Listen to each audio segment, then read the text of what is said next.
mirgaa bitaa fagoo dhiyoollee warri qoommiteen caqasuu jirtan cuftummaa hiyooyya hoolii waariin teessan nagaa tun qoommiteen taboorana giloobal miidiyaa tagam Itoophiyaa irrasanii dhiyaattu.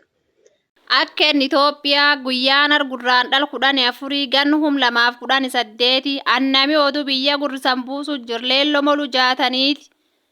Olii waarii mirgaaf bitaa ta duuniyaa balloosanii dhiyeessinaa itti dhiyaadda akxummur oduu teennat nu waliin turasaniin jen. Oduu jalqabaatiin boordiin filannoo biyyaalessi Itoophiyaa hura Itoophiyaa torbeessoo mallattoo paartii murkattoota beeksisi. Filannoon biyyaalessa torbeessotan irratti paartiin 48 filannoof kan dhiyaatu yoo ta'u, boordiin filannoo biyyaalessa mallattoo paartii hunda beeksisee jira. Gama Oromiyaatiin paartiin dorgomtu ABO paartii badhaadhina faa yoo ta'u, mallattoon paartii ABO Orooroo kan paartii badhaadhina immoo hidha dargaayyetii jedhan. Oduu itti aantuun ministiriin Abbaa Wengela magaalaa Yaaballootti qarqaarsi midhaan nyaataa kenniti.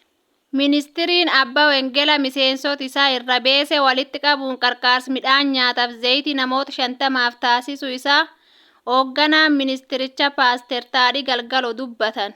Deeggarsi kun magaalaa Yaaballoo ganda Dolooloo Oolatti namoota 50 kan taasifamu yoo ta'u, rakkata gargaaruun qaama hojii Wengelaa akka ta'es Paaster Taadhiin himee jira.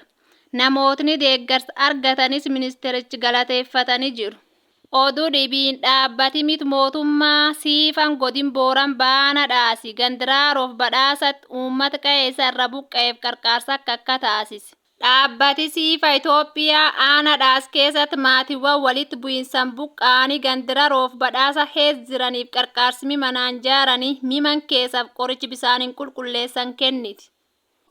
Qarqaarsa kanaan maatiin 460 mimanaan jaaraniif miman keessa kan akka waaroo, aad, buunji, saani, ibriiq, eele, mooqaaf waan dhibe akka yoo guurrattu maatiin 356 qorichi bisaaniin qulqulleessan kaji 3 itti fayyadamuu danda'an guurrattee jirti. Qarqaarsi kennam kun uummata hir'isanii dhaqqabuun rakkoo jala dandamachiisuuf dhukkuba daddarba ittisuuf gargaaraa jedhan. Oduu dhumaatiin rakkoo nageenya haa biyyittii keessa mul'achaa jirurra ha'uun daayireekteriin olaanaan dhaabbata fayyaa addunyaa Dr. Teediroos Adaanuu yaamichi nagaa taasisan. Dr. Teediroos fuul sooshaal miidiyaa isaa irratti akka jedhanii waraanni miidhaa malee bu'aa hin qabu waliin mari'adhaa rakkoo haa biyyittii keessa mul'achaa jirtan furadha malee gara waraanatti hin seenina kan jedhan yoo ta'u. Erga isa keessatti bu'aa waraanaa buqqa'iinsaaf beel jechuun akka rakkoo namtuu waraanan dhuftu akeekachiisee jira.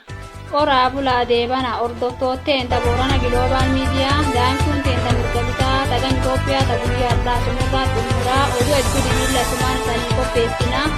Annami oduu biyya guddisan buusuuf jirleello moluu jaataniiti akkasumni waliin jiraadhaa boorana giloobal miidiyaa hordofa saniin jedhu.